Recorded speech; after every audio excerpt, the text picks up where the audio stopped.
코린 여러분 안녕하세요. 코비애TV입니다. 오늘 준비한 무서운 이야기는 현재 호주에 거주하고 계시는 코비애TV 구독자 존님의 제보 사연입니다. 그럼 이야기 바로 시작하도록 하겠습니다.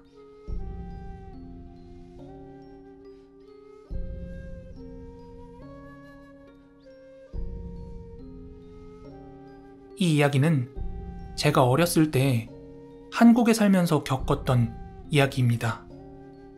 제가 초등학교 2학년 때쯤에 저희 가족이 이사를 가게 되었습니다. 새로 이사 갔던 집은 2층에 주인집이 살고 저희는 1층으로 들어갔어요. 그 건물 1층에는 상가가 있었고요. 중앙문을 열고 들어가면 뒤편으로 해서 저희 집이 나왔습니다.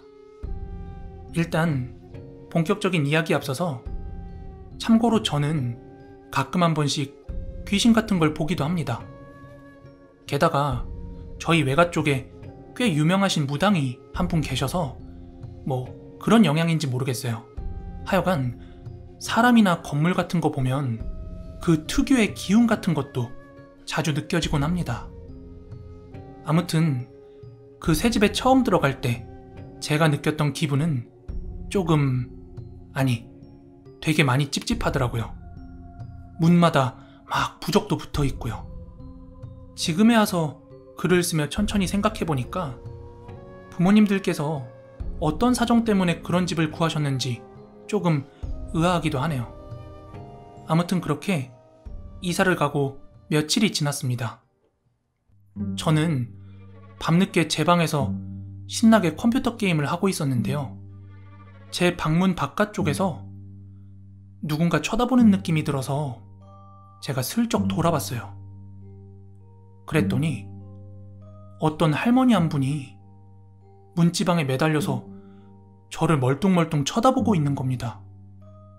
사람은 분명히 아니었고 귀신이었는데 그때 저는 앞서 말씀드린 대로 이미 그 전부터 자주 귀신을 봐왔던 터라 그냥 그러려니 하고 다시 게임에 열중했습니다.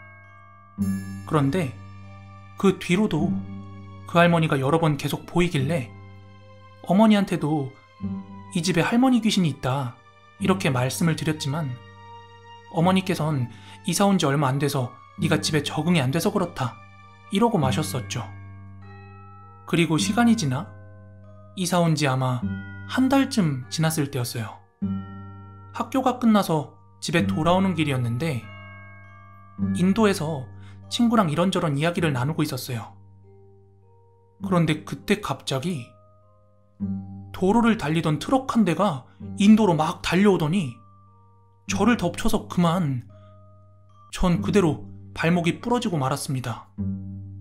그리고 나중에 이 사고 경위에 대해서 진술할 때 트럭 기사분께서 이렇게 말씀하셨대요. 자기는 아무것도 기억이 안 나고 그냥 정신을 차려보니까 차가 제 쪽으로 가고 있었다고 했대요. 그 사고로 인해 저는 결국 병원에 한 달 동안이나 입원을 하게 되었습니다. 그리고 지금부터 이야기할 그 한 달 동안 있었던 일들은 추후 어머니로부터 들은 이야기예요. 제가 병원에 입원을 한 뒤에 어머니 친구분들께서 병문 차 제가 입원하고 있던 병실로 방문을 하셨습니다.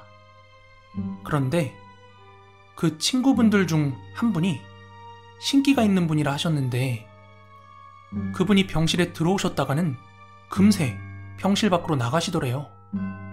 그러더니 병실 문 밖에서 몸을 반쯤 내민 채로 엄마에게 잠깐 나와보라는 식으로 손짓을 하더랍니다.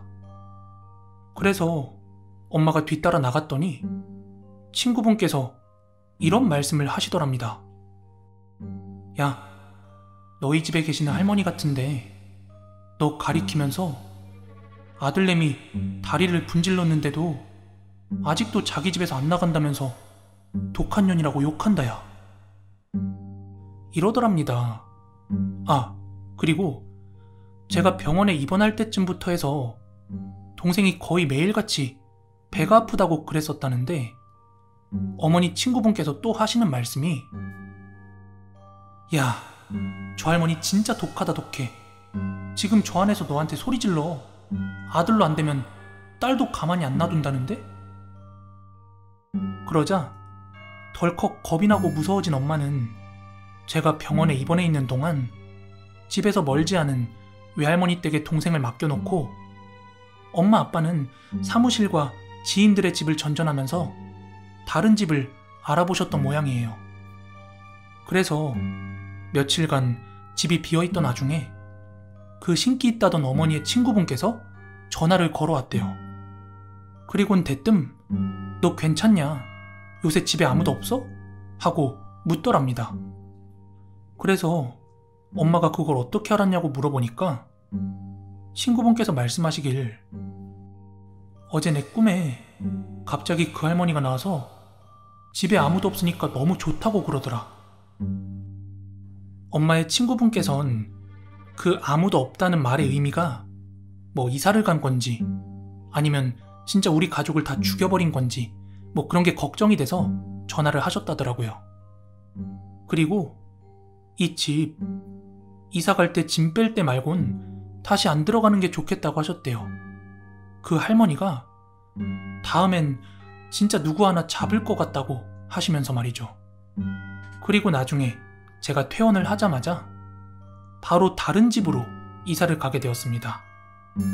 지금은 제가 호주에 살고 있는데 이쪽으로 건너오기 전 그 집 근처를 지나갈 때마다 보면 항상 불이 꺼져 있고 비워져 있더라고요. 오늘 준비한 이야기는 여기까지고요. 여러분 좋아요 꼭 좀 한 번씩 눌러주세요. 그럼 저는 내일 더 무서운 이야기로 찾아오도록 하겠습니다. 모두 끝까지 들어주셔서 감사합니다.